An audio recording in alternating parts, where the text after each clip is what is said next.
Good morning, everybody. I'd like to call the meeting to order. I'd like to start off with reminding everybody today's meeting will be live streamed on the YouTube channel.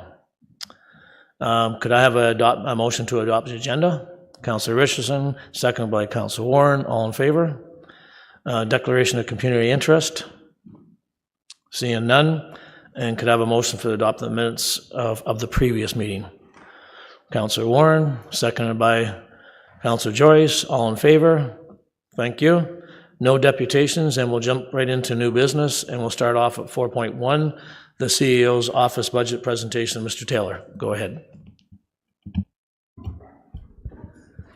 Thank you, Mr. Chair, and through you, it's always a pleasure to come in front of you and the Budget Committee to talk annually about our department and expose a lot of the things that are happening behind the scenes. As you know and appreciate, I am able to check in with you and other members of council on a regular basis, but our department itself is quite a strong and mighty group that does and touches on a number of things. And like some of the departments that you've heard, some of them are up front and public facing.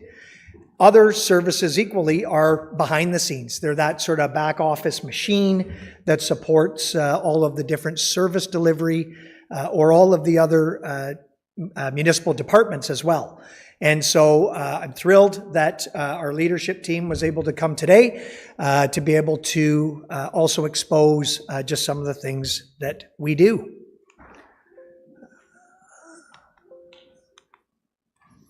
And like the other presentations, we'll go through very briefly the org chart, an overview of our department generally, but really want to spend some time sort of drilling down in the divisions themselves and what they're doing.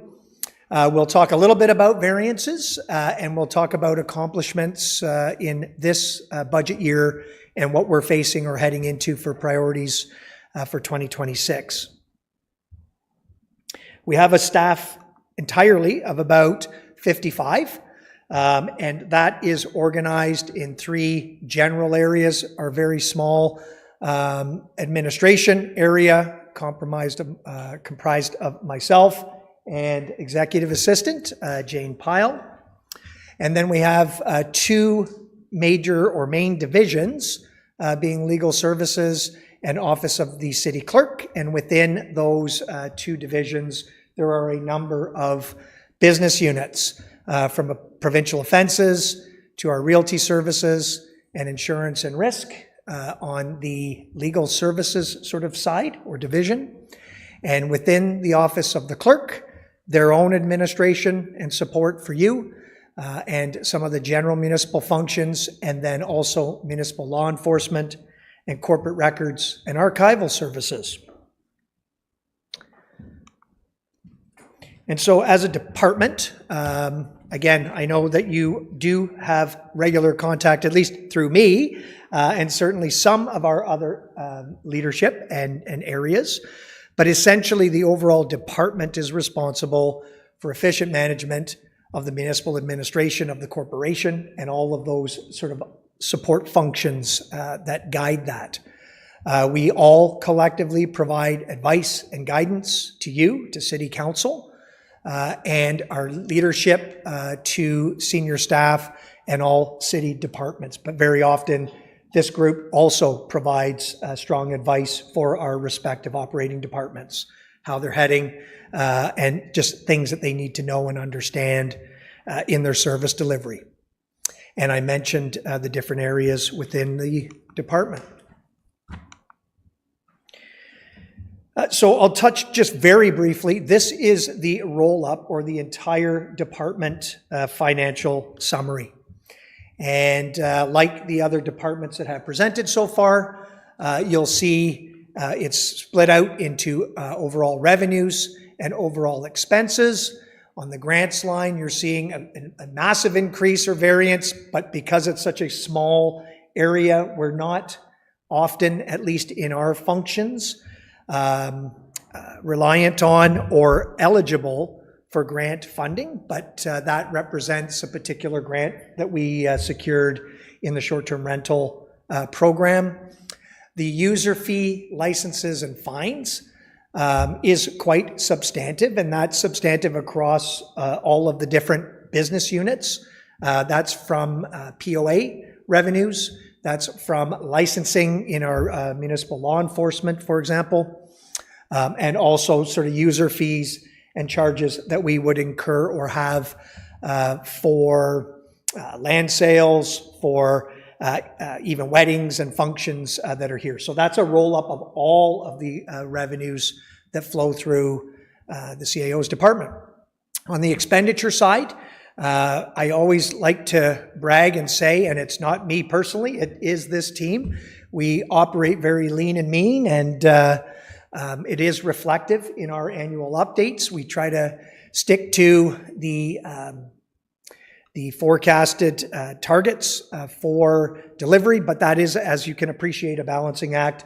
You heard me previously with Director Bukaboom. We talked at length about staffing overall, salaries, wages, and benefits, and that is a line that because of a number of things that we're doing corporately and citywide, we're seeing some pressures there. There is not, I would suggest, a lot of new positions proposed in our department for this calendar year. When I touched on it through that overall presentation, we were proposing two.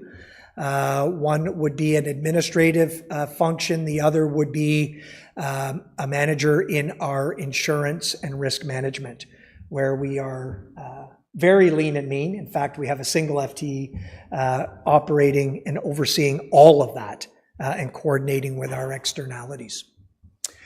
You'll also see interfunctional adjustments. I know that's a favorite of this group and of council.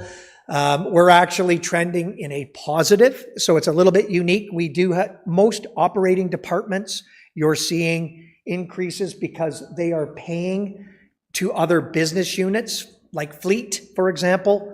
And so those represent those functions and transfers. In this case, you're almost seeing the reverse. We do get allocated some funds in certain services just for the administrative function that we provide, like as a municipality, relatively speaking. So it is an accounting exercise that we do, and we're seeing that increase substantively. The other main reason for that shift, or maybe a couple of reasons for that shift, one is we're also accounting for, we used to build a reserve, or we continue to build a reserve. It used to run through this department budget. It now runs through the overall corporate items for our insurance and risk portfolio. So there's a separate and distinct reserve that we have there protecting for rainy days. And then the STRs, because council directed that program be essentially self-funded, we have in and outs that transfer to that reserve to be able to then fund the program in subsequent years. And lastly, one of the other reasons for the major shift in this year is that 2026 will be an election year. And we have a strategy of the preceding 3 years where we put away money in a reserve. In that election year, we're actually drawing those funds out of that reserve to then fund the budget, and that's why that will land in that category. So I think I touched on all of the variances that are substantive, sort of in our respective budgets. What I'll do now is I really would like to take a bit of time and just touch on the different business units and functions, and then I'm going to turn it over to those leaders just to provide you with a snapshot of what's happening there, maybe what are some of the priorities, some of the main accomplishments, and even some of the pressures that facing. So I'll kick off with the administration area. As I mentioned to you, that's in my department, and it's really a group of two. And this just represents all of the flow through. And I'm not anticipating sort of any significant pressures in the particular sort of administration area. You'll see later, and it was listed, I did highlight a number of accomplishments that are more sort of broad-based or collectively corporate. And you will also see later in the presentation when we touch on the mayor and council, some of those priorities and accomplishments are listed there too. And so let's start with legal services. And I understand our solicitor, Robin Carlson, is online. And I'll turn it over to her just to maybe introduce her division, and then she can introduce some of the different business units.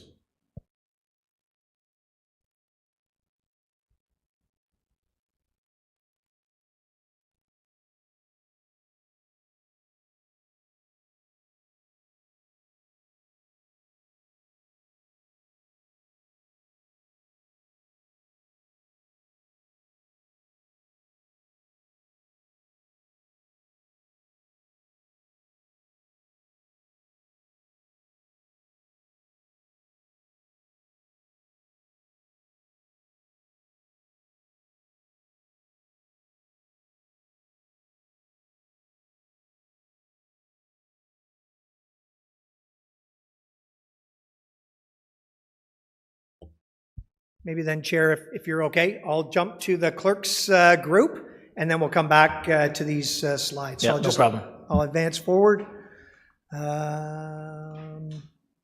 Office of the City Clerk. I will turn it over to Kathy Ritchie, our City Clerk. Good morning, and through the chair. So the Office of the City Clerk is not seeing any major changes. We have user fees of revenue up 20%, expenses, salaries, and wages, of course, up. Materials, training, and services, because we have a full complement of staff. We are investing in our employees. Materials, training, and services, I already talked about. Contract services. Contracted services will involve,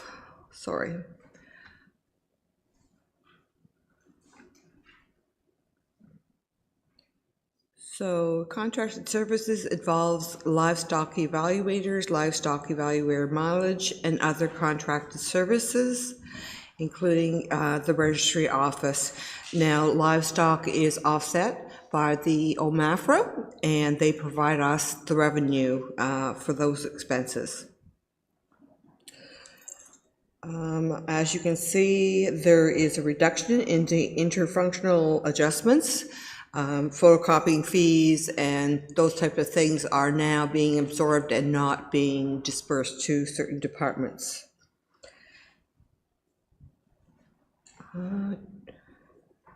Again, transfer to external clients is livestock evaluators. So if there isn't any particular questions, we can move on. Any questions?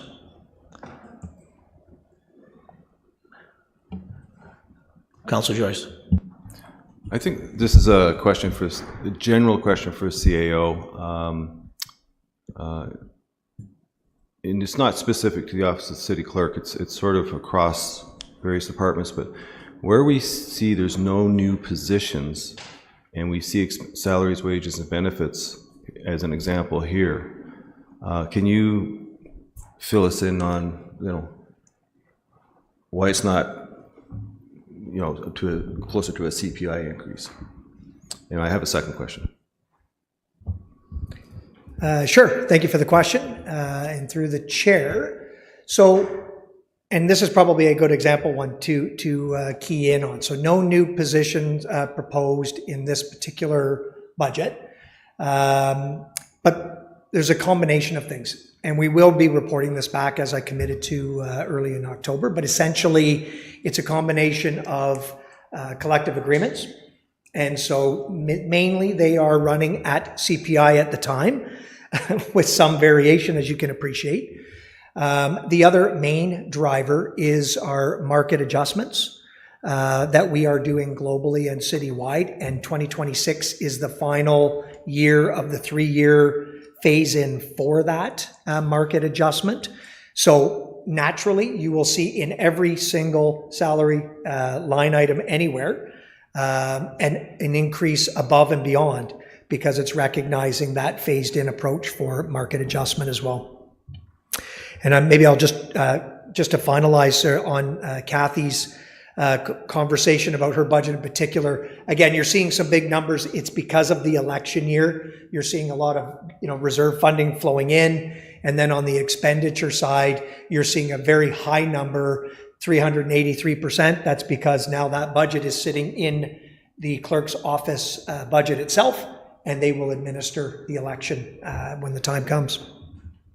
Right. Thank you for reminding me about that. I keep forgetting. I keep thinking our market adjustment was done in 2025, but it's phased approach. So thanks for the reminder on that. The other one is a very general question as well across all departments. It's the materials, training, and services. And it's not, again, this question is not specific to the Office of the City Clerk, but it's all over the map. I mean, we see big increases in some, and then it's big lower increases in others, and it's just an area I thought would be kind of steady. So if you can just fill us in on why, in a general way these fluctuations are so vast in some departments. So through the chair, again, I won't have a sort of silver bullet answer, but what I can say is maybe a couple of things. There is in every single one of those some steadiness. So we will have very general training and development budgets that we maintain to improve and invest in the existing staff that are there. The fluctuations will come where there's fluctuation in maybe service or in a new sort of direction or a new service area that we are approaching. And the easy example would be, in the fire service, you saw very swinging and broad-based numbers because of the legislation. It is requiring volunteers to be trained at a certain level, requires a certain, so that would be an extreme on the opposing end. But every department would represent in between. When we're, STRs, we talked about it, is a good example. When we're embarking on a major program like that, we need to train up our staff. There was some new staff that were specific to that, so that training budget is reflective of some blips, if you will, or an expansion of service delivery. And then I can presume that we're going to have training funds, maybe in this case, for election staff that we're going to bring on. So there's a whole combination of things. Some are fixed and some are variable. Thanks very much. Any other questions? Okay, carry on.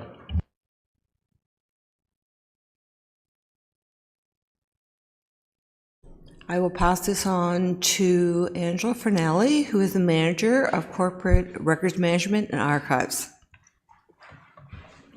Through the chair,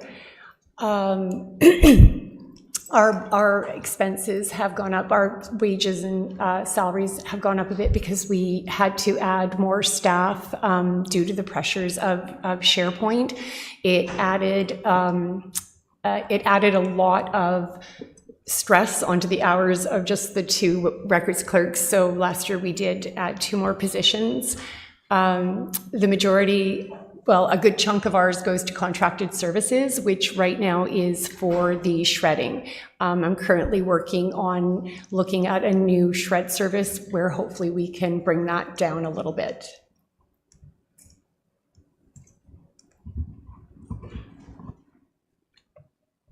I think that's it. Chair, I'll defer to the chair. Do you want to pause between each sort of business unit? Do you want us to go through the division and maybe then round out some questions? We have one more in this particular division, and then maybe we can round out if there's any questions for that group, if you're okay with that. That's okay. Yep, thanks. Okay. So I will pass this on to Aaron Sloan, who is the Manager of Municipal Law Enforcement and Licensing. Thank you. Through the chair. So municipal law enforcement, we provide investigative services for the city, and we enforce our regulatory bylaws. So we have administration. We have a number of departments sort of under my portfolio. That includes licensing, short-term rentals, parking, and bylaw services generally. We were able to, this year, secure some grant funding to support the short-term rental program. We also have other impacts around contracted services. We do have vendors that we work with through parking, short-term rentals, animal control, and animal housing services for a pound. And external, we wear body-worn cameras, so there is a vendor there that manages those devices. Materials and training, we're coming in proposing less here. We do have staff training, we do have staff turnover that we're adjusting to, and a number of staff are new, so they're going through certification processes, and we are proposing, I think, one new admin position to support all the departments, the 4 departments that I oversee in this budget.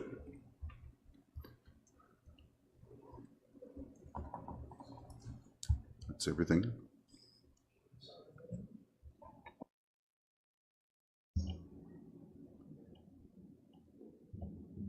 Okay, Chair, so maybe through you, I'll pause there, and if there's any questions about Clerk's Office General or any of the other business units, we're happy to answer them. All right, any questions? Councillor Richardson. Thank you, and through you, Chair. Maybe one just to the municipal law enforcement, Aaron, or Manager Sloan, sorry. Is the grant funding a multiple year funding opportunity? Through the chair to the councillor, yes, it's a 3-year grant at this point. I'm hoping it goes longer. Well done. Councillor Joyce. Thank you. Through you, Chair, to Manager Sloan. Without the grant, is the STR program, is it cost neutral at the point, or give us a sense of where that's at? The year hasn't ended for that program, so we are approaching another intake period. So my tally at this point is we are pretty much cost neutral. I think we're in the neighborhood of about $20,000, about what I predicted in the past. And so we have another intake happening in October, and we're chasing service fees and things like that towards the end of the year as well. Thank you. I have a question for Manager Sloan. Just talking about short-term rentals there, about revenue neutral and so on. Is there going to be a breakdown of how many short-term rentals that we have out there and how many more we have to collect? Because if there's half of them still out there, there could be a lot of money yet to be collected. Is that true? So, to put it in very easy terms, we're caught up with the unregistered short-term rentals.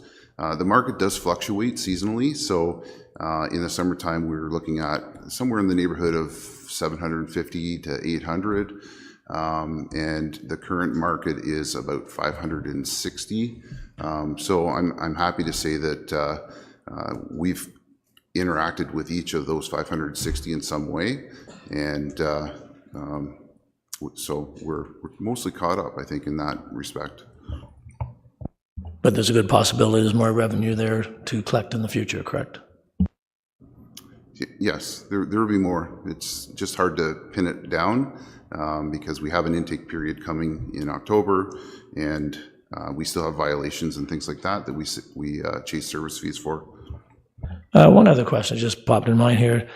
Of the fines and the court cases and so on, does that money come to your department, or where does that go? The fines that we are successful with, a portion of those fines come back to our department, yes. Okay, thank you. Any other questions? Okay, go ahead. So maybe, Chair, and I apologize, I'm jumping around a little bit in the presentation, but I think it's probably appropriate to then align. I'm going to just touch on the accomplishments in the respective area, and then we'll go over to legal. This first slide just outlines from the administration, or from my perspective, just a couple of the accomplishments corporate-wide that we've accomplished in this calendar year, and then some of the areas that we're looking to or focusing on for 2026. In the clerk's office, you will recall there was a by-election sort of in this calendar year earlier on. I won't read through all of the slides, but I will pick out a couple of minor things, or a couple of things, they're not minor. The city's 25th anniversary celebrations is something that we're doing a lot of background planning and readiness for. That is coming up next year, over the year, and you're going to start to hear of some milestones or significant observances and celebrations that we are preparing for. I mentioned in the clerk's office, it is an election year, and so there is a lot of obviously preparation and work that is done, and the process as it rolls out as well. In Angela's area, in the records and archives, again, she kindly offered to chair the internal sort of staff team for the 25th anniversary celebrations, and we're very happy to have that leadership. And again, she's pulled together a lot of different perspectives internally, and then we'll be reaching through the deputy mayor for external celebrations and planning. And there's obviously a number of other accomplishments and priorities listed there. And similarly with MLEL, we've talked a lot about STRs as a newer program, but as you can appreciate, there are a number of other accomplishments in that respective area. We've presented collectively to you, previously to council, even the enforcement environment. It's becoming much more complex, and how we approach things. And so it's reflective in some of those budgets and training and just readiness that we need to do to really, I think, deliver properly on the enforcement and balancing that sort of education piece to heavy-handed enforcement efforts. But this is reflective on a number of different areas.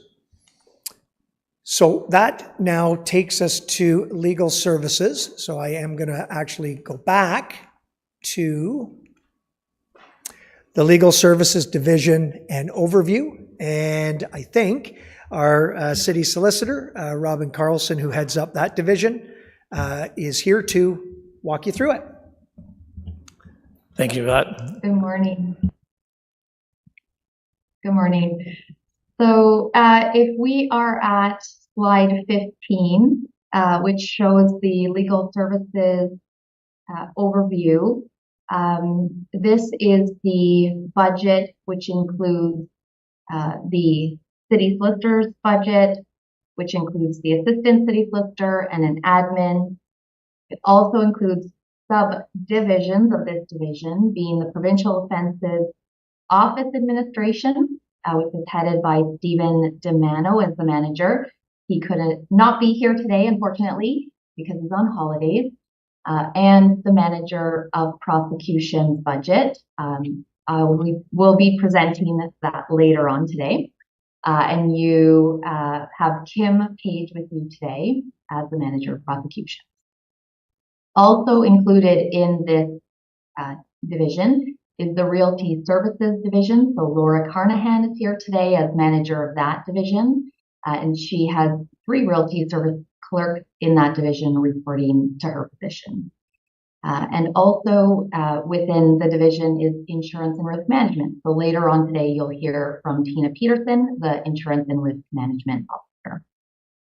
So overall, the entirety of legal services plus the divisions within are showing a net reduction this year for 2026 versus 2025.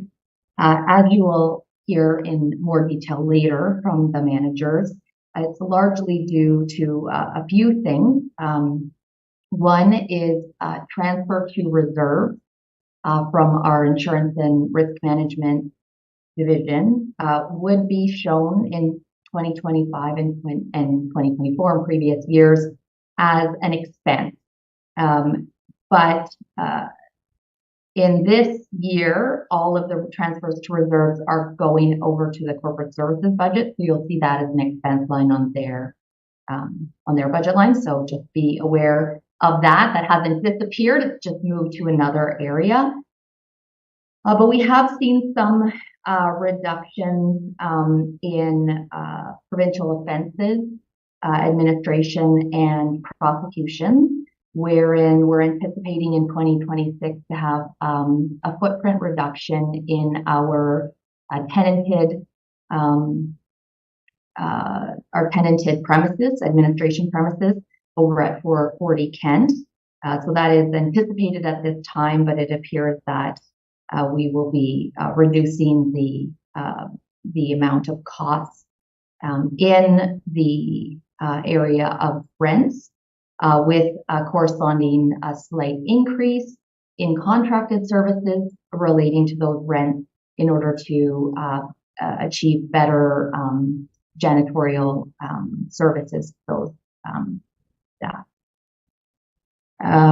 Also, we've seen a large or $200,000 reduction in the legal services area alone through a right sizing of that budget.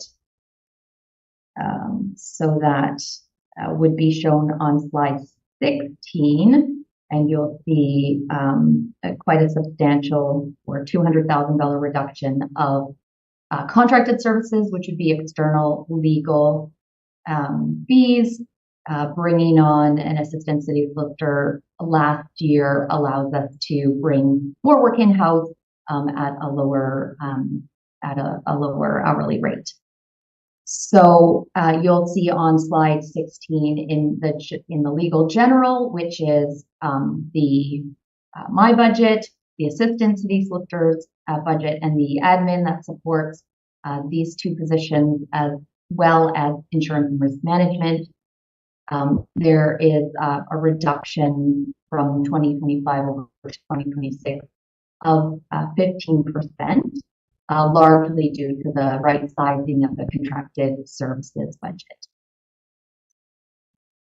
And those are the slides relating to legal and legal services. If there's any questions, I'll handle them now before turning the presentation over to Tina Peterson. Councillor Joyce. Thank you. Through you, Chair. Just a quick question on rents, the insurance. Is that's citywide? That's for everything, including right down to our vehicles on the insurance end?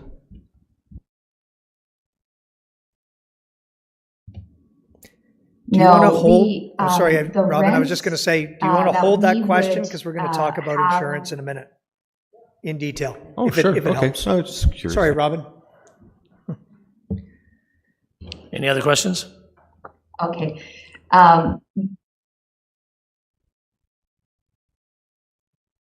Go ahead, Robin. Okay, so if there's no other questions for my area, I will pass it over to Tina Peterson. Thank you for the introduction. Through you, Mr. Chair. Good morning, Budget Committee. The Insurance and Risk Management Division ensures that insurance coverage for municipal buildings, property, fleet, equipment, and activities is in place. The division, which consists of one person, myself, handles all the claims by the public relating to errors and omissions by the city and accidents on city property. For example, trips and falls on city sidewalks or motor vehicle accidents on city roads. This division also recovers money owed to the corporation because of damage caused by third parties to city property. You will see the division's proposed budget for 2026 on slide 10. Under rents and insurance, we projected a 3% increase on contracted items, so that is the insurance renewal. We will not know the exact premium until we finalize the procurement process, which is currently in progress.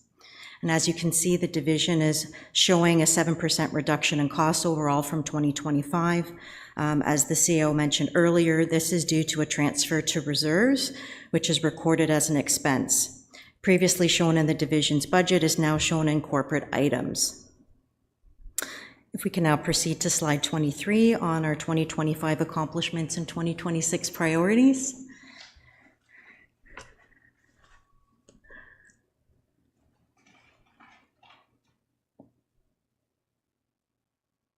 The 2025 accomplishments include procurement of quotes for the 2026 general insurance program to ensure rates are competitive. We also support IT. Cybersecurity risk management is an ongoing program.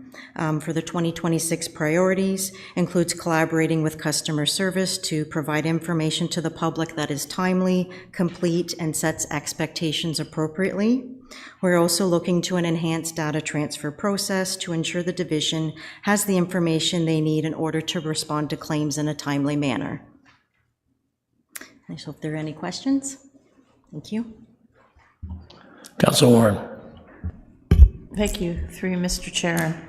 Thank you for that. So we're going out to the industry and for procurement to see where the best price is. We're not staying with the one company we have. Oh, through you, Mr. Chair. So every 5 years, we do go out to the procurement process to ensure that the city is getting the competitive rates. The municipal marketplace only has 4 carriers, so there is, depending on what carriers decide to quote, there are only 4 carriers in the marketplace. So for municipal exposures, it's very challenging to get a competitive rate, but I can't really talk too much about the procurement process as it's ongoing. However, I feel that the city is in a good position to get a favorable rate. Previously, we had, we bundled them with other municipalities. Did they still have that? I can't remember what it was called, but many municipalities went in together and we got a better rate, and then that changed. So I just wondered if it was still happening. Yeah, through you, Mr. Chair. Yes, my understanding is that there was a reciprocal code OMEX. However, that has now dismantled. I think they're ongoing. They have tail insurance in place to respond to any claims in litigation. Another alternative, I think what you're referring to, is a lot of municipal markets are going to, it's an insurance pool. So basically all the pools, so the smaller municipalities come together and they pool their funds. So they'll have separate deductibles for each municipality, and that provides better rate stability in the marketplace. And it also helps when improve claims experience, you share on each other's losses. So my understanding for the city of Kawartha Lakes, it's not an option. The Durham Municipal Insurance Pool has a pool for Durham municipalities. It is something we can explore for future, but at this time, I'm not aware of anything. Councilor Joyce. Thank you. Through you, Chair. Well, I got my other question answered. Thank you. Your one slide there posed another question came to mind, and that is we have ransomware insurance, correct? Through you, Mr. Chair. Yes. I thought so. I just wanted to make sure. This is just a comment. I sat through a session on ransomware and insurance in another municipality. The insurance company played hardball. There is one little item where the municipality didn't do their due diligence and they lost their insurance coverage. So it's just something to keep steadily in mind. Thank you very much. Councilor Richardson. Thank you, and through you, Chair, one of my questions was answered as well. Maybe I recognize how much you do, how many times I've spoke to you just in the last year over so many different issues. You know, we're looking at adding a position to help your department. Can you maybe just, so we understand some of those challenges that you have currently? Yeah, through you, Mr. Chair, thank you for the question. As you can appreciate, this department receives a multitude of requests and tasks on a daily basis. Sometimes it's overwhelming to respond, and a lot of the times we are here as a support to provide advice and guidance to other departments. We actually provide this to all divisions and departments across the organization. And one of the goals I try to strive for is responding to departments and divisions on a timely basis because they have those work projects and priorities that need to move forward. So a lot of the times we put our work on the back burner so they can move their projects forward. We provide advice and recommendations and best practices on special events, for example. That is a timely and challenging process to review those on a timely basis as well. The claims alone, we have a notice of claims. We probably receive claims on a daily basis. And then we also have claims in litigation. So claims in the litigation process have a long tail. So sometimes those claims can be anywhere from 8 to 10 years. I did have a list of things that I also do, but I don't know if you want me to go through all of that. We have inspections. We ensure that our buildings are appraised to value for replacement cost purposes. We leverage risk management opportunities with the assistance of the city's insurance broker to proactively manage those risks. With the addition of another position, we'd be in a better position to be proactively managing those risks, getting policies and procedures in place, providing more training to staff, doing that early on so that we can prevent these losses that are frequently occurring from happening. I hope that answers the question. Thank you, and is another reason why you need another person. So thank you. Thank you. Any other questions? Does that complete your, no? Okay. Okay, thank you, Ms. Peterson. I'll now turn it over to Manager Carnahan from Realty Services. Good morning, through you, Mr. Chair. I'm Laura Carnahan. I'm the manager of Realty Services, which, as Robin noted, has 4 staff, myself, and 3 law clerks. We are responsible for the disposition, acquisition of land, as well as leasing and licensing, which includes the dock licensing program for private docks on city-owned land. We're also responsible for chairing the land management team, which is a staff team which reviews requests to purchase or lease or license land. And from there, Realty Services brings forward recommendations to council on the land management team's behalf to move those requests forward. Just to touch quickly on our accomplishments for this year, to date, we've brought in approximately $110,000 in land sales, which we're projecting to increase closer to $150,000 by the end of the year, pending 2 sales that are still in progress. We've also continued to provide support to the roads database project, which includes substantial completion of pulling title documents to verify ownership of various roads, and we're continuing to review assumption bylaws to confirm assumption status. Our priorities for 2026, our main priority is to support the acquisition of land for municipal infrastructure projects, as well as some of these cities' master plans, such as the cultural master plan. As well, we will be providing support to the Cobequid Chamber to get leases in place for the Summit Wellness Center. Moving back to the budget, we're relatively unchanged from 2025. We do have one noted projected decrease in our revenue, which is related specifically to our application fees. We've streamlined that process, whereas in the past we've required licensees to submit new applications and fees for their renewal. We're now simply sending updated agreements and not requiring a fee, which is a cost saving to the resident.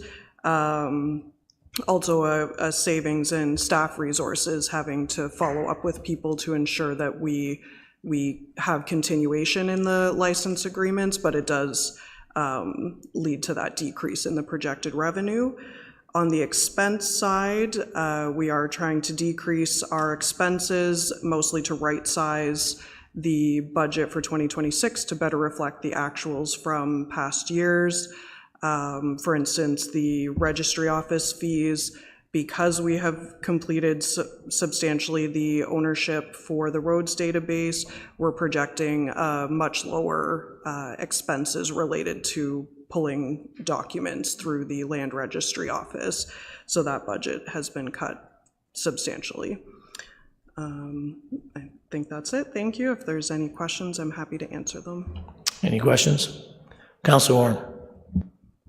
Through you, I just have an interesting question, I think. Do we have many brownfields within the municipality? Through you, Mr. Chair, do you specifically mean ones that the city owns or just Yes. in general? Yeah. I can't honestly Anyway, I speak just offhand thought to that, but yeah. I can look into it. Yeah, thank you. Any other questions? Seeing none? All right, thank you, Ms. Carnahan. So if we turn to slide 19, that's the Provincial Offences Act administration, as well as the budget for prosecutions. So this would be all of the prosecution of city bylaws. It would be the fire code, the building code, and those prosecutions would be handled as well as the Highway Traffic Act, that the manager, Kim Page, who's in attendance, as well as her 2 prosecutors and admin staff handle. Also included in this budget is the administrative side of the court's administration for the city.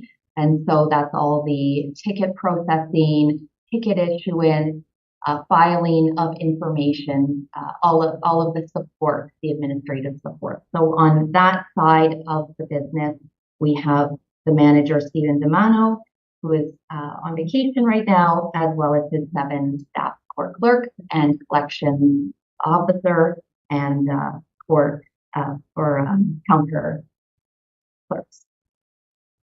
So in this area, you see quite a large reduction from year over year shown, which is largely a pressure of a decreased pressure in the rent of about 30% of the total cost as a result of the anticipated reduction of the footprint.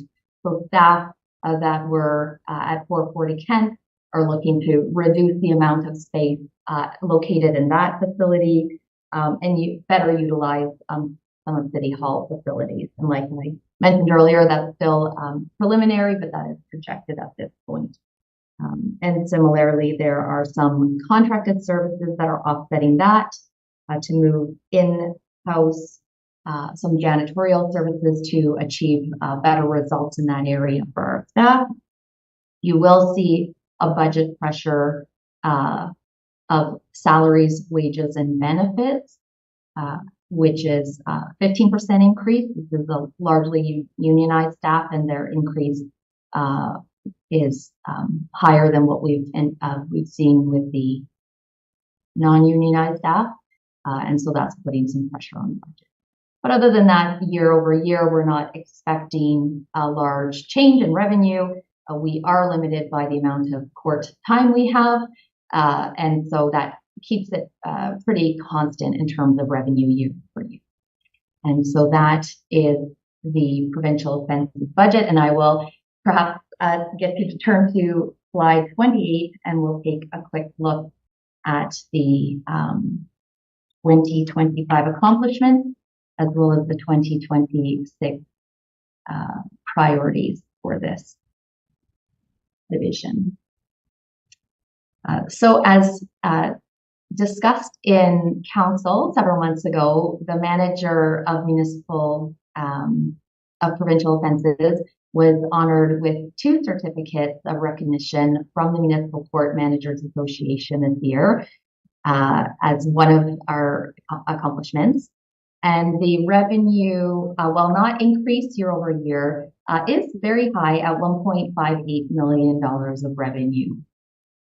The priorities for this area in 2026 is in the area of digital transformation. This has been a slower area to transform simply because it also relies on third parties, such as the provincial government, police forces, to also digitally transform. So it's been a little bit of a slower process than what we've seen with the rest of the city. However, that is a priority for 2026. As we have been allotted less court time for 2026 than we were allotted for 2025, we're really going to need to focus on the efficient use of the reduced court time that we have to make sure that the time is used to the best of our ability in terms of efficiency. So those are the accomplishments and priorities. And if there's any questions on the budget for this area, I'm pleased to take that now. Any questions? Seeing none right now. So if I could then, Chair, I'll just conclude and just say thank you. Appreciate the time to listen to some of the things that are going on. Quite proud of this group sort of overall. I think there's a lot that's accomplished, and I think I can comfortably say we do operate on a very lean and mean approach to things, as you saw in the numbers. And we look forward to 2026. It's going to be quite a ride, and it's going to be quite a busy year, I think, for our department, but also for the city in general. If you had any general questions on the overall sort of department presentation, happy to answer them. Any questions? Seeing none, thank you very much today for your report and for everybody coming today with how busy schedule everybody has. I appreciate everybody showing up today. Could I have a motion to receive the CAO's office budget presentation? Councillor Warren, second Councillor Joyce, all in favor. Thank you. Maybe we'll just take, just go ahead. Yep. Sorry, Chair. Tucked away sort of in the presentation is actually a quick overview of the mayor and council program area and budget. It's not a separate line item on your agenda, but traditionally I've touched on, because a lot of the supports run through this department, whether it's the clerk's office specifically or the CAO's office. So if I could, I'll just take maybe 2 minutes just to walk through very quickly, and similarly, an overview of what you as a collective group do. And so again, I'll say another small and mighty group, council of 9, led by the mayor, there's deputy mayor, and then our council, obviously. My role and this department's role is essentially that liaison to council, as well as a support function and flowing through the administration, support through all of our other 9 total operating departments. And I don't need to tell you sort of what the structure of council is, but I do always think it's important that we still touch on for the public, that they understand that, again, you have a small support group that supports you and what you do, and council's sort of core expectations are making decisions to ensure services are offered by the city that meets the needs of the community. Ultimately, you adopt and approve and inform municipal budgets. And through that process and other decisions that you make, you're allocating resources, setting service levels to balance, again, the needs of the community, but also the fiscal realities and responsibility that you bear as well. And council governs the municipality, and in doing so, you create and establish policies and bylaws that implement or structure how we deliver services. And this is a summary of the council budget area, proposing a 0% overall increase from 2025, and it's reflective mainly on salary, wages, and benefits, as well as some training and supports for you are the 2 expenditure lines. And there are a number of accomplishments that I know you've received and also declared in council meetings and ongoing. We've listed a few in consultation with council members and the mayor, and it talks about some of the main accomplishments outside of your day-to-day operations as a council and as council members, but some of the big projects that are there. In the new year, for next year's priorities and reflective, again, in the overall city budgets, We want to develop and launch the city's climate change strategy. I mentioned the 25th anniversary celebrations with respect to being a city and what that looks like. There's work being done through the federal government on the Arctic Over the Horizon Radar Project, which is something that the mayor and some affected ward council members are reviewing and taking on. We want to look at refreshing our community safety and well-being plan and transitioning that into the broader investment that council made in the Vital Signs project in partnership with the Community Foundation. Complete and implement growth management strategies and those major, excuse me, major informing documents that are readying us for growth and development, whether it's then those master servicing plans and transportation plans. And I know you've heard constantly about the recommendations coming out of those and not only our readiness, but now we're receiving and implementing that growth and development that was forecasted. And council collectively has taken on and will continue to commit to review and investment in health and primary care supports, not typically a core service necessarily for municipal budgets and municipalities, but very much balancing a top-of-mind community issue. And so we want to look at, again, it's no different than the previous slide, where we're balancing sort of service delivery and what we can do to help and support the community with fiscal responsibility. And so with that, Chair, I appreciate the extra couple of minutes. I'll try to answer any questions that I can with respect to council, but ultimately I'll probably chip them over to the mayor and have him answer your questions as need be. Thank you. Any questions for the CEO? All right, seeing none, thanks again for that update. We appreciate everybody coming. We take 5 minutes so we can have the next group get ready to come? Thank you very much.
To order.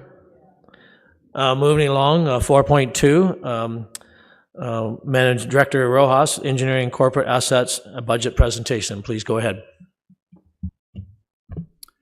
Thank you, through you, Mr. Chair. So this is the Engineering Corporate Assets Overview for 2026. Next slide, please. So this is our org chart. We have 6 divisions. There's more slides on this, more detail on the next slide, but we'll stay here for now. I'll just introduce the team. So myself, Juan Rojas, I'm the Director of Engineering and Corporate Assets. Our administration and crossing guard section is led by Lisa, who's to my left here. She has a complement of 3 staff, including 1 new proposed for next year. That's the engineering clerk. So 2 this year, hopefully 3 next year. Adam Found isn't here today, but he leads the corporate assets group, a division of 3. Development engineering is led by Kirk, to my right, a division of 8. Infrastructure design and construction is led by Corby, division of 11.5, and I'll get to the 0.5. Technical services led by Mike Farquhar, again a division of 7.5, and the municipal airport that's currently contracted out to Lumex. The 0.5 is a seasonal, so we have 2 seasonal 6-month positions, 1 in Corby's group and 1 in Mike's group. We also have 7 students that we have here during the summer months, and then crossing guards. We have 7,770 hours of crossing guard hours and 5,000 hours of student hours, for a total complement of about 34 full-time staff, plus the crossing guards, plus the students. So that's sort of the division in the nutshell. Next slide, please. So this is just a departmental overview, as I mentioned before. Crossing guards, municipal airport, feasibility planning, department goals. We do capital budgets, maintain our asset registry, planning studies, grant applications, development with infrastructure that conforms to city standards, a lot of construction on roads, bridges, landfills, water, wastewater, and a lot of traffic-related requests, such as speed signs, warrants, traffic calmings, so on. Next slide, please. So this is an overview of the department, all rolled up into one. Some key points on the user fee licenses and fines item. You'll see a large deviation of $375,000. That primarily is our DAP fee. So a DAP fee stands for Development Approval Application Processing Fee. So it's basically a fee that we charge to review private development, mostly site plans and subdivisions. So when development is high, we generate more DAP fee. When your development is low, it goes less. That's the biggest probably pressure. On the other side, on the expenses, is wages. So similar to everyone else, it's wages. We do have 1 new position that's driving it up a little bit. That's the engineering clerk. But other than that, it's just regular wages. That sort of has that pressure overview. Okay, next slide, please. So as I mentioned before, you can see the revenues. The variance is $375,000. $300,000 of that is our DAP fees. Again, I'll get more into it when we get into the development engineering section. And materials expenses, the largest deviation is $173,500. Again, 1 new position accounts for less than half of that. And the rest is, expenses. I misspoke. So the expenses are just, it's a reduction, so it's favorable. That's the migration of some of the expenses that are going over to corporate services centralized. Next slide, please. Administration. So this is run by Lisa, who's my EA. Again, not a whole bunch of changes here. There is under contractor services $15,000 in deviation. So last year we carried about 35,000 in general consulting. This year we carried 50,000. Historically, we've been carrying 15,000. We reduced it this year just to try to right-size the budget. We were too aggressive in that reduction, so we're bumping it back up to 50,000 for this year. Okay. And again, wages, 79,000 in deviations. It's going to be a theme. The wages in each group is going to be a lot higher than the previous year. Next slide, please. Sorry, that previous slide, the wages also had that clerk position. So that's what's driving that up as well. Next slide, corporate assets. So this is Adam's group. It's too bad Adam isn't here because this is probably one of the best budgets we have there. So it's basically, and he would like that, it's basically 3% status quo, not a lot of deviation. There was a bit of uptake in the DC appeals and the DC bylaw, but that was accounted for in the 2024 and 2025 budget. So 2026 looks easy sailing for Adam's group, hopefully. Next slide, please. Development engineering, so Kirk's group. So the one number that sticks out is the 51% in user fee licenses and fines. Again, that is the DAP fee. That's the deviation of 300,000. That's the majority of our reduction in revenue. So every year since I've been here, 2010, we've been increasing our DAP fees. Development has been going up very consistently every year. And development goes on a 10 to a 15-year cycle. You could look back 15 years from now, there's a lull, and so on and so forth. So we basically plateaued in development about last year, I'm going to say, right? You could notice the housing stats are lower, building activity has lowered, and I predict we're going to see that trend for the next 2 to 3 years until we go back up. So it's secular. So if you look at just 2025, yes, it's a big number, but if you looked 8 years ago, that number was growing. So it is not a flatline revenue stream. It's very cyclical up and down, and we're hopefully the down is not too many years before we go back up, but that's the reflection of that. Next slide, please. Infrastructure design and construction. Again, Corby's group, the biggest pressure again is in our salary and wages. A lot of our staff time in this group is charged back to capital. There's going to be a slight adjustment. It's going to bring it down a little bit, but most of our charges are offset by capital here, right? So there is going to be a little bit of an adjustment, but again, wages is driving this up. Next slide, please. So technical services. So this is interesting. You'll see a user fee license and fines increase, a deviation of 75,000.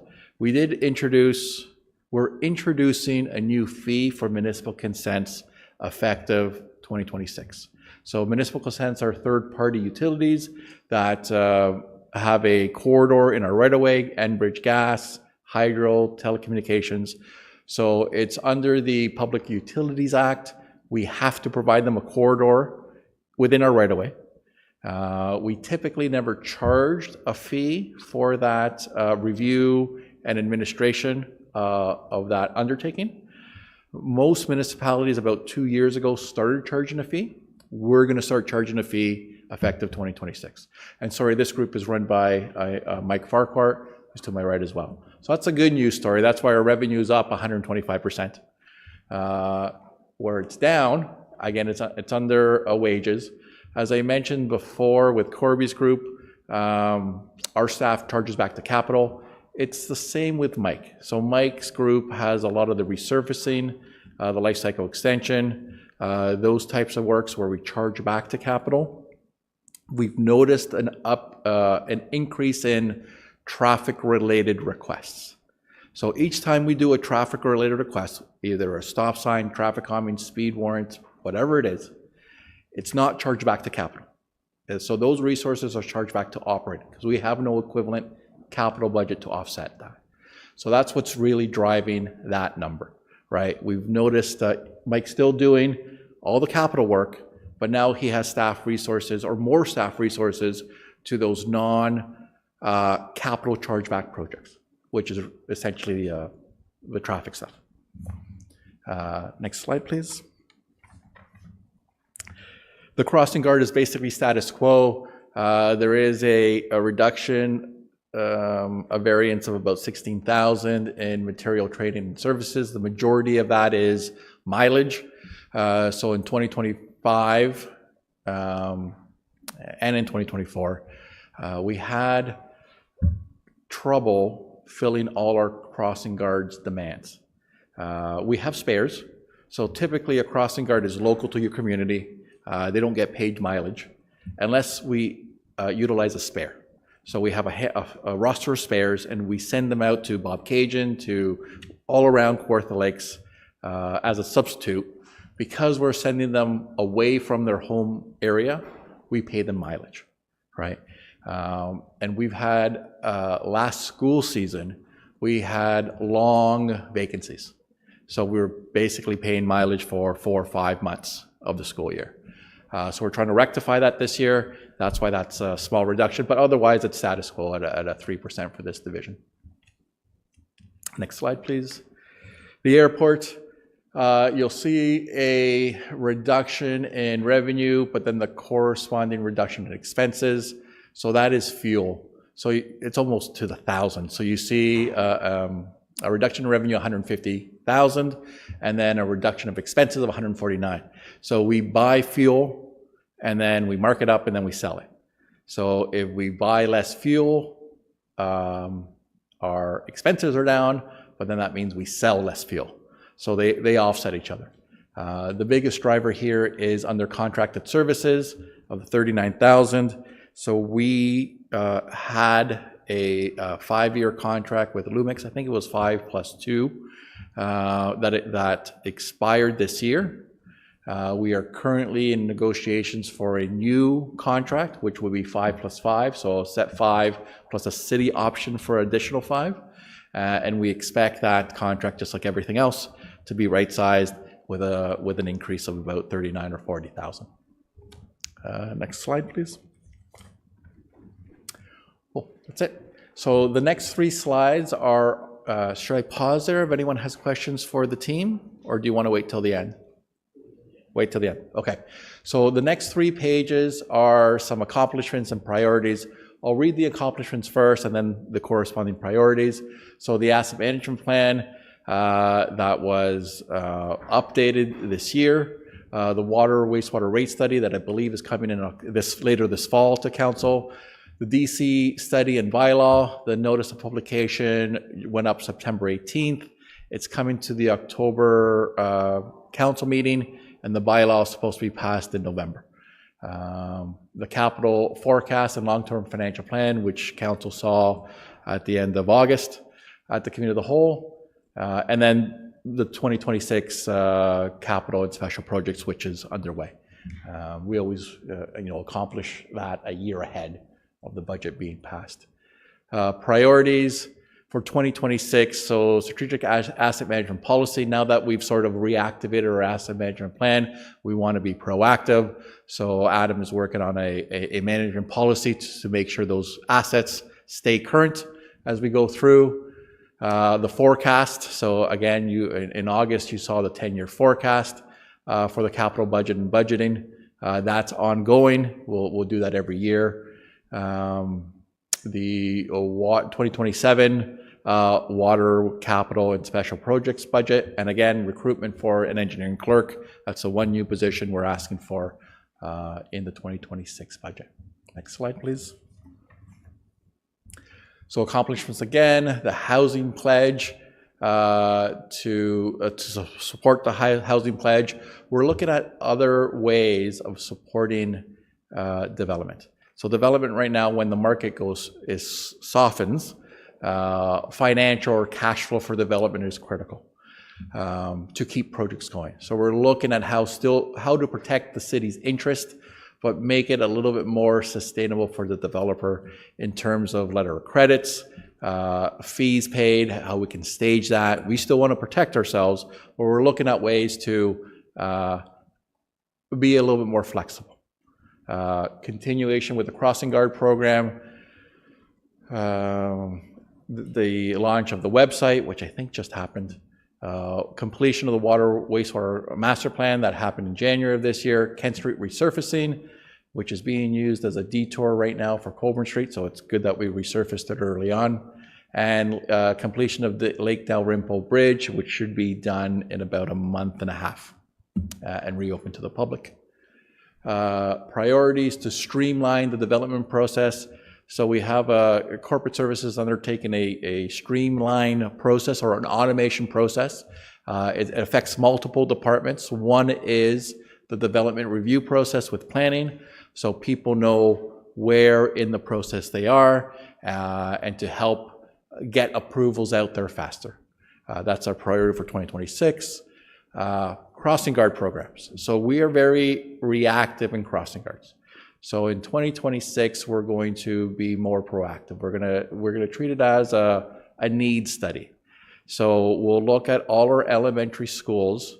We're gonna write a policy to say what triggers a crossing guard. We should at least review it every 5 years to see if a crossing guard is still required at that elementary school or a new one.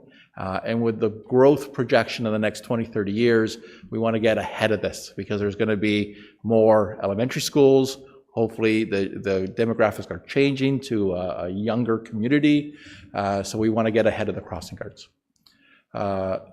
Colburn Street Bridge construction, the tender should be done early next year. We're working on various elements of it, but our thought is to get that tender out maybe the fall of 2026. Other things have to align, but that's our goal. Commencements of the water system, EA, I believe that terms of reference is in the procurement stage, so we're hoping to have a consultant late this year, early next year. That's going to be at least a 2-year project. Commencement of the Lindsay Street pumping station. So that design is done. I think the EA went to council at the last council meeting, and that's in the proposed 2026 budget for construction. So if approved, we'll commence it in 2026.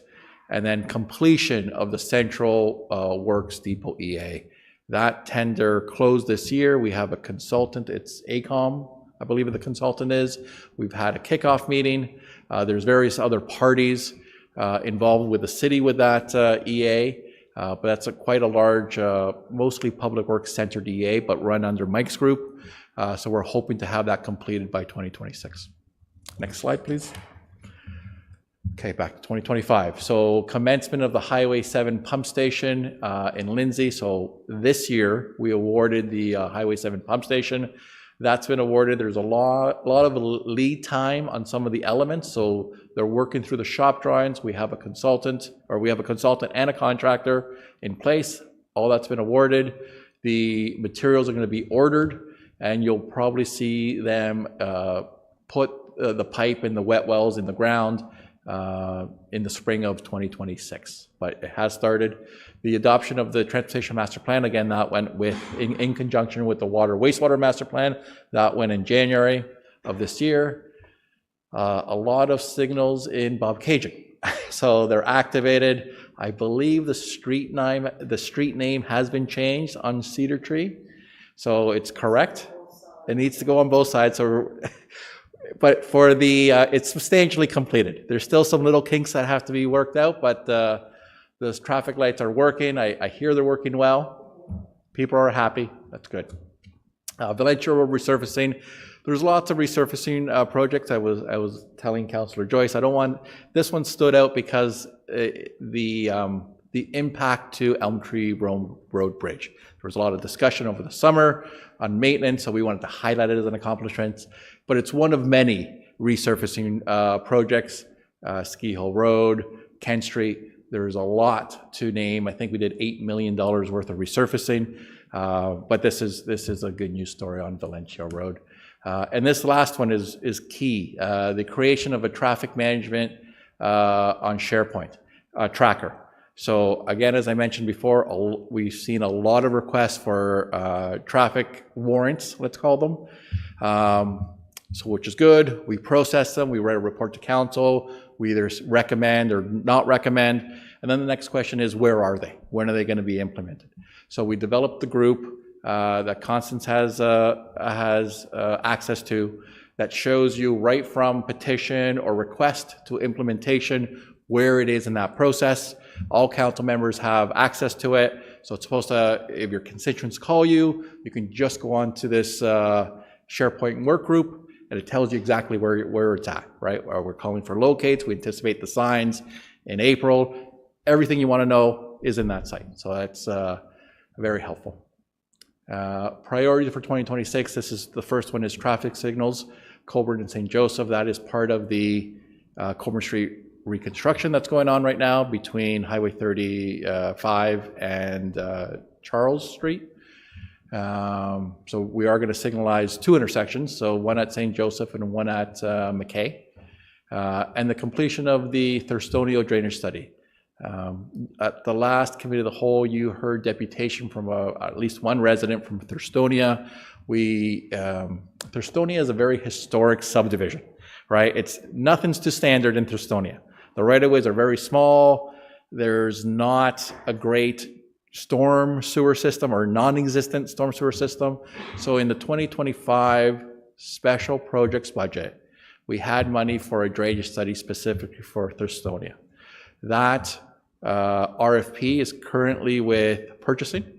We hope to release it in the next 2 weeks or so and have a consultant on board by the end of this year with the intent to have that study completed in 2026.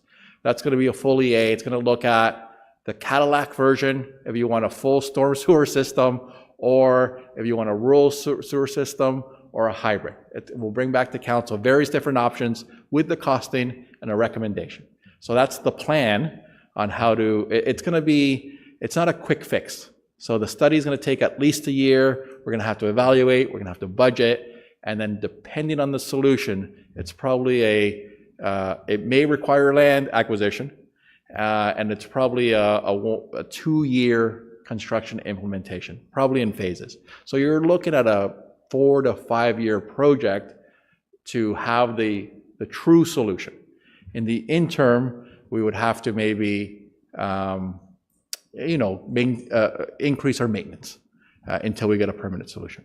But that's going to be a big priority for 2026. Next slide. So budget pressures, recruitment. So we still have a handful of vacancies in engineering,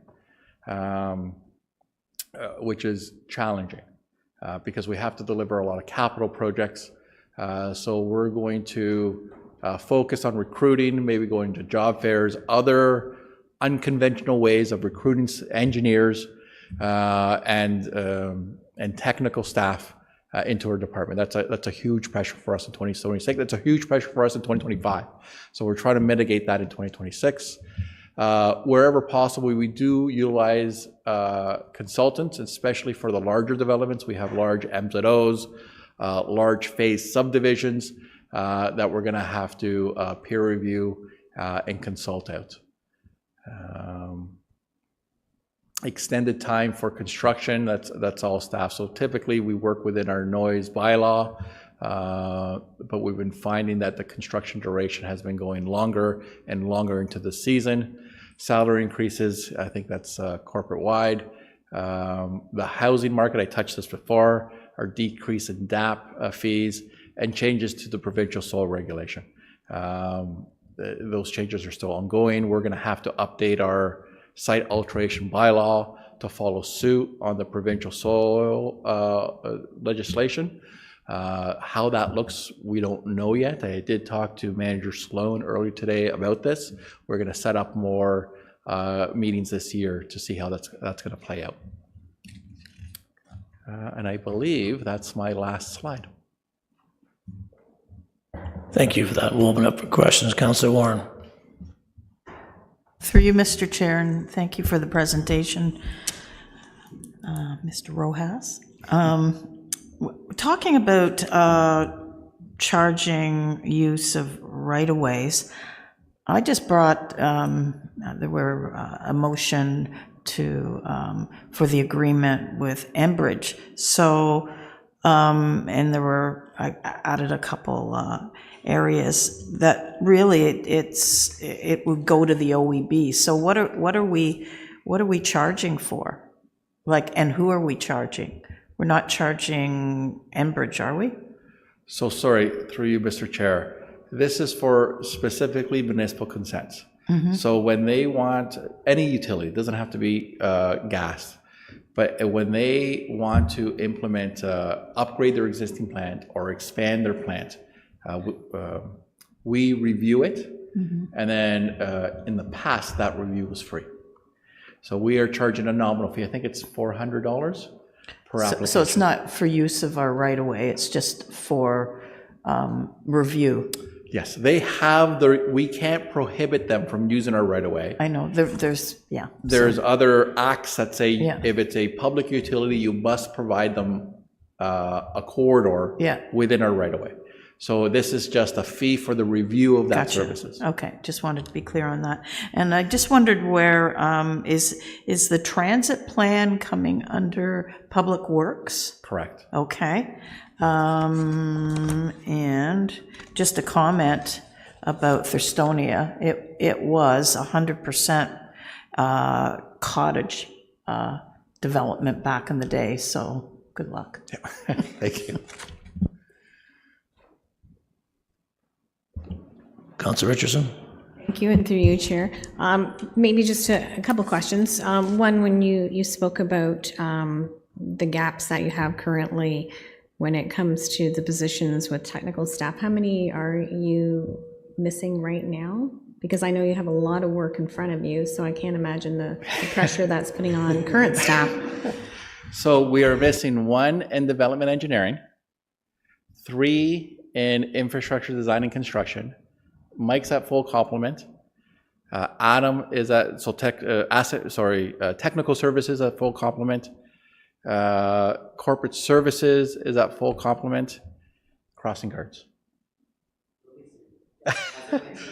We're almost there at crossing guards, and then we're missing our engineering. We're calling in an engineering clerk to help again reporting to Lisa. That's a new position for 2026, but that will support all divisions.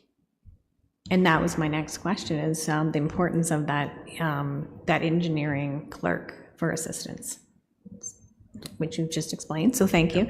Under the technical service overview, you did expose how the traffic-related costs, like the non-capital chargebacks, seems to be a trend, right? When we're looking at all these requests when it comes to traffic. Is it something that you can see managing different in the future?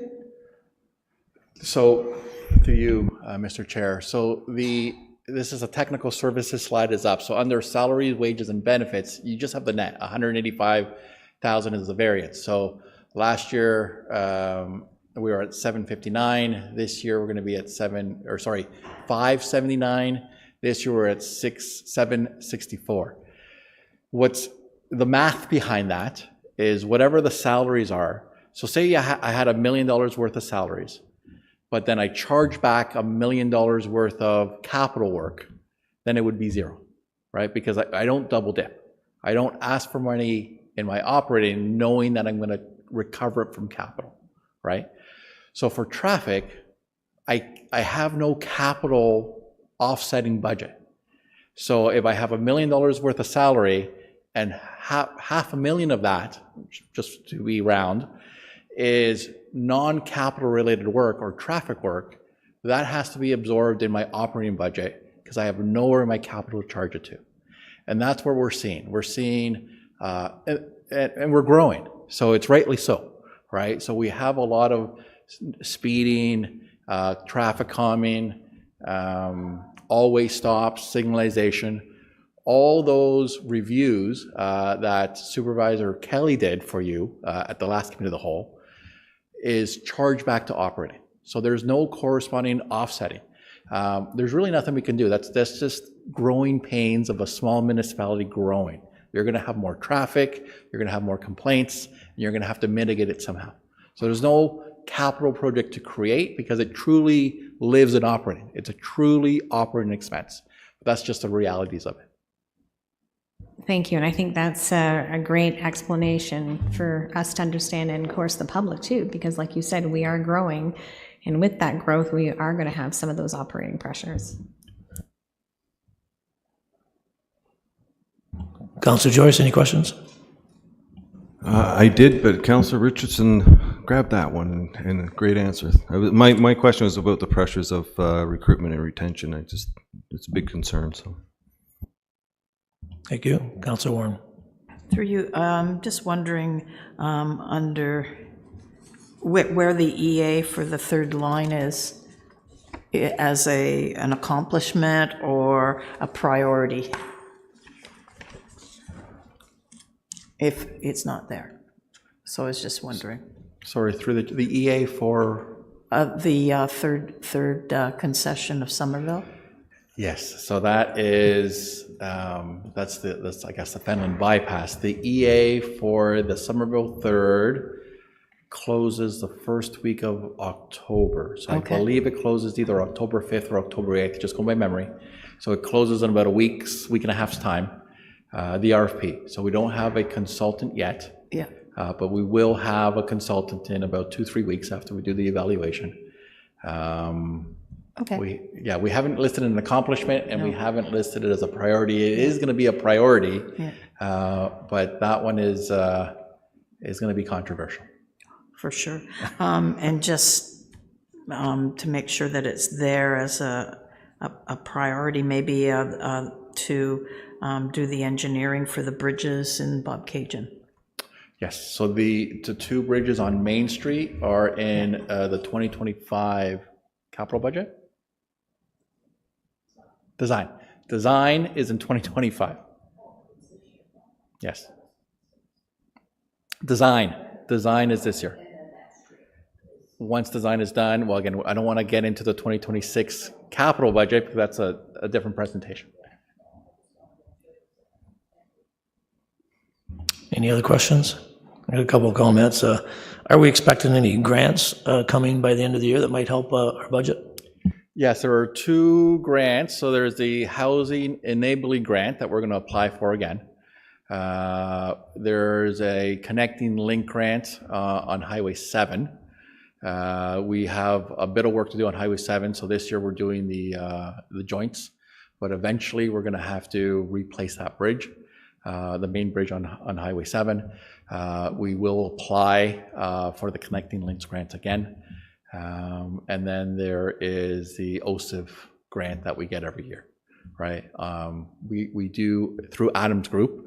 He does consistently review the provincial websites for any grant. The clerk also gets notification and they give it to staff. So we are applying for every grant that's out there. And where does that help in our budget if you get these grants? Does it show up anywhere? Yes. So there is, if you, again, this is more capital budget, but if you look at your capital budget draft book, under the funding source, there's a column for grants, and it'll tell you what the offsetting grant eligibility would be. And one question is, might be a loaded question here, but how come the school board doesn't pay for crossing guards? Yeah, so it is under the Municipal Act. So under the Municipal Act, I think the municipality has to take the lead. So the crossing guard is new to engineering. Before it was in community services and maybe public works for a little bit. They did in the past look at that, and it was decided to stay with the municipality. We could revisit that, but I don't think the school board will go for it. Yeah, the school boards don't want it. In fact, just to add on through the chair, it is, as the director described in the Municipal Act, it's a municipal function. You actually approve through a warrant process, but ultimately approve where and the number of crossing guards. And so with that, we administer the program. And that's not unique. That's across the entire province. There is not, that I'm aware of, any cost sharing with the school boards. It's purely a council decision. Okay, thank you for that. I'll open up any questions for anybody in the room here. Can I make one comment? Yep, the CEO has a comment. Thanks, Chair. Through you, maybe just as we're sort of wrapping up, you heard in my department presentation a very small and mighty department that we had with a number of functions. I would say engineering and assets, this is another one that it's a little bit smaller. Maybe it's mightier. But what I will say is what I don't think you see maybe just in the presentation today, it operates extremely lean, not mean. And, behind the scenes here, this small group is really moving mountains, in my opinion. I mean, we're talking about informing capital budgets that are exceeding just their component, $80, $90 million a year in projects on the ground, and then implementing those. But what you don't see are some of the numbers of that development readiness, that growth readiness, or even just the project readiness. And this very small group is managing probably $500 million in assets that we're fixing over the next 10 years. And obviously that comes with, a lot of bumps, and it needs certain resources. And so I'm glad the director mentioned, some of the vacancies and where we're really looking to be creative. This is one area that we need to invest in my opinion, and make sure that we're moving this through, and that we're moving those projects through in a timely manner that you're approving on an annual basis through capital. So just really want to commend the group, and please pass that along to your respective teams, because I really strongly believe that it's a very small number that's moving the mountains for the municipality. Councillor Joyce. Thank you, Chair, through you, and thank you, CEO Taylor. I just want to are any projects at risk here because of we're so short-staffed, and what are we going to do to recruit more? Like you said, job fairs and that, but is there anything we can do to help? It's a big concern. So in the past, we've been, and currently, we've been very successful training our staff from students right to managers. I believe both Mike and Corby were both students here, and they're both managers. And if you look at our even lower down, right, even our supervisors, our senior techs, our eng techs, where we've been successful is we have a good student program, right, and then we flow them in. Even this last crop of students, they're excellent. We are holding some positions for them for engineering techs, right? So the engineering techs, the entry level, the 3 to 5 year experience, we've been very successful. The issue, it's really not an issue. We do a good job training them, and then they go to other municipalities, which is perfect, right? It's good for their career path. We want to be the star makers, and if other municipalities or other organizations benefit, more power to them. But that's where we see the gap. The gap is that 5 to 10 year experience, senior year in tech, the market isn't there. We see it with consultants. Even when we work with consultants, sometimes we're training the consultants because that middle management layer isn't there. So the question is, how do you close that gap? I don't know.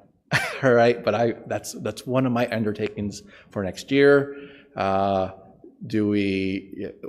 a big proponent of promoting within when that's possible. Consulting out, we do have a roster, so we are developing a roster. We have to sort of vet that roster. We want to get a good roster of consultants in, so that then they could release some of our workload, right? Like if you get a bad consultant, it just adds to your workload. It's counterproductive. So we want to be very selective on how we establish that roster. That's another strategy, but it's going to be a challenge for next year. So I'm still working it through. I've reached out to several associations. So there's the Ontario Professional Society of Engineers. There's a Professional Engineers of Ontario that have different recruitment processes, right? But again, I'm finding that 10-year worth of experience is going to be a challenge. Thank you for that. So I don't see any more questions than that. Again, thank you for your time today, and thank you for all you do and all your hard work, and keep it up and good job. So could I have a motion to receive the engineering corporate asset budget presentation? Councillor Richardson, second Councillor Warren, all in favor? Thank you. And the next meeting will be September 29th at 1 o'clock here. And could I have a motion to adjourn, please? Councillor Joyce, second by Councillor Richardson. All in favor? Thank you. Motion to adjourn.